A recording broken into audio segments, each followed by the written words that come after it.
Parallel editing, a powerful editing technique which can create dramatic effects, has been used in famous movies such as The Godfather, The Silence of the Lambs, Snatch, and Fargo. However, what is parallel editing?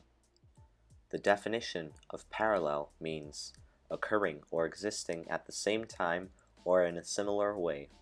A parallel editing is the technique of alternating two or more scenes in different locations that occur simultaneously. By employing this sequence of alternating focus, the filmmaker is able to place subjects in relation to one another, which establishes a relationship between the subjects by cutting from one to the other.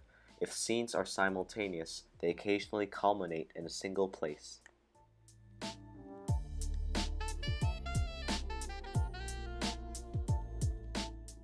Parallel editing gained prominence with Edwin S. Porter in his acclaimed movie The Great Train Robbery. In this early picture, parallel editing is used to show what occurs in two different places at the same time, but not much else. We can illustrate a parallel editing sequence using a diagram. Each line represents a location.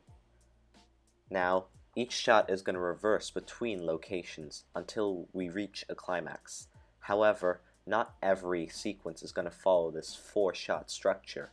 However, this will apply to the first sequence from The Shining.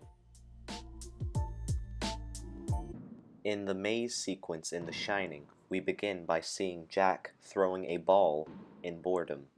We then cut to Wendy and Danny running outside about to explore the maze. As Wendy and Danny travel deeper into the vast hedge maze, we then cut to Jack walking towards a 3D model of the maze. This is where it gets interesting.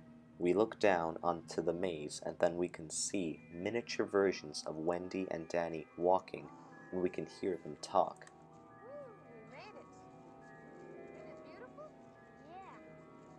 This assists the illusion of Jack watching the two go through the maze. This can be used as a metaphor to represent Jack's dominance over them, that he is looking down on them with much authority. The way he is observing a model of the maze, giving him the ability to listen on to people's conversations, suggests some paranormal facets to Jack and his perplexing behavior. Kubrick uses this to foreshadow the latter events that will transpire when Jack interacts with the ghosts of the hotel, becoming deranged and attempting to kill his family. Another use of parallel editing is to mislead the audience. A great example of this is from The Silence of the Lambs. In this sequence, we start off with a SWAT team surrounding a house. We then cut to a shot of Buffalo Bill, who is the target of the police. The interchanging of shots between Buffalo Bill and the police contrasts as they are both on different sides. They are enemies.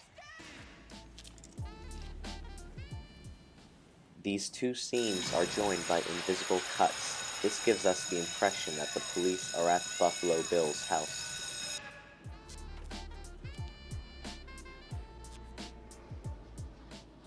Juxtaposition of the extreme close-ups of the doorbell and the ringing bell, as well as a smooth sound bridge, effectively deceives the audience into thinking they are in the same location.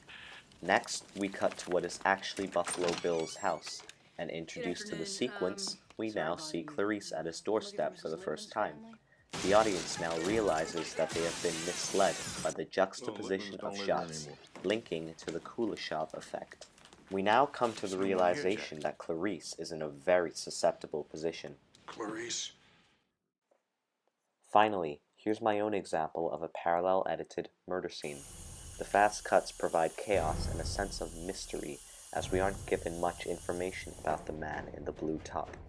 The tenacious fast walk, in contrast to the sluggish motion of the other person, shows the aggressiveness of the man in the blue top.